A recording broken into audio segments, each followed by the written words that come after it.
संस्कृती पाहायला अंकुश खेळचे. मी UKG वर्गाची विद्यार्थिनी. मी आज तुमच्या समोर जिजाऊंचं भाषण म्हणून दाखवित आहे.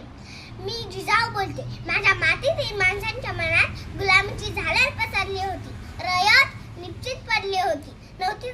नव्हती गुलामीची जाण की अन्यायकारक राजवटीविरुद्ध आवाज उठवण्याची हिंमत.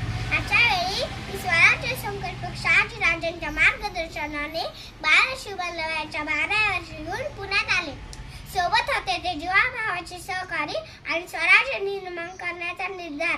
मावळ्यांच्या साह्याने आणि शुभांच्या पराक्रमाने याची सुरुवात लवकरच झाली. एक आई म्हणून मानण्याचा प्रचंड अभिमान वाटतो. स्वराज्याची स्थापना झाली. रयत सुखाने जगू लागली. पण माझ्या आयुष्यावर या स्वराज्यावर संकटे अनेक आली. अफजल खान, शाहिस्तेखान, पुरंदरचा वेढा आणि औरंगजेब अशा एक नाही संकटांवर माझा मुलूक पुरुडला. माझा शुभा छत्रपती झाला.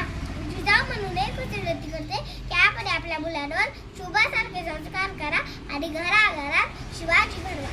जगदंब धन्यवाद.